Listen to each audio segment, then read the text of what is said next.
আসসালামু আলাইকুম। সবাই কেমন আছেন? আশা করি সবাই ভালো আছেন। আজ আপনাদের ঘুরিয়ে দেখানোর চেষ্টা করব জোরানপুর গ্রাম। সত্যি বলতে কি গ্রামে এলেই মনে হয় মনটা হালকা হয়ে গেল।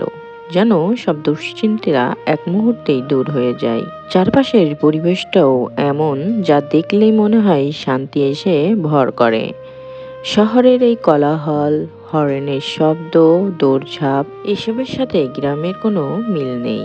গ্রামের জীবনযাত্রা আসলেই খুব সহজ সরল। এখানকার মানুষজন প্রকৃতির ওপর নির্ভর করে চলে।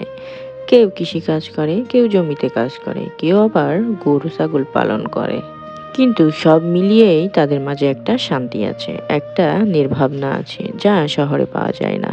রাস্তার দুই পাশ জুড়ে সবুজ গাছপালা আর গাড়ি ঘোড়ার যাতায়াত, বাতাসের শাঁসা শব্দ সব মিলিয়েই একটা সুন্দর পরিবেশ। গ্রামের একটা আলাদা জাদু আছে যা ভাষায় বোঝানো যায় না, শুধু অনুভব করা যায়। গ্রাম মানেই একটা আলাদা অনুভূতি। আমরা মাঝে মাঝে এইসব সৌন্দর্য ভুলে যাই, কারণ ব্যস্ততায় চোখ খুললেই দেখি শহরের কোলাহল। তাই সুযোগ পেলে সবাইকে বলবো একবার গ্রামে যান, একটু সময় কাটান প্রকৃতির সাথে, দেখবেন মনটা হালকা হয়ে যাবে, সব টেনশন ফ্রি হয়ে যাবে। প্রকৃতি মানুষকে শান্ত করতে পারে, এটাই গ্রামের সবচেয়ে বড় সৌন্দর্য।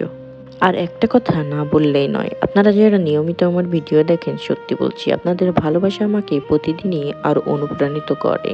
আপনাদের লাইক, কমেন্ট, শেয়ার এই ছোট্ট ছোট্ট বিষয়গুলোই আমাকে শান্তি দেয়।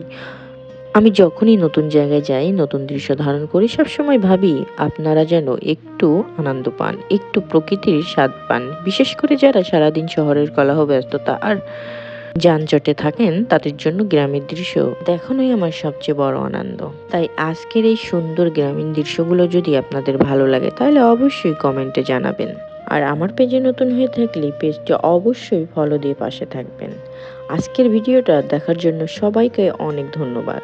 আপনারা ভালো থাকবেন, সুস্থ থাকবেন। ইনশাল্লাহ আবার দেখা হবে নতুন কোনো ভিডিও, নতুন কোনো সুন্দর দৃশ্য নিয়ে। আল্লাহ হাফেজ।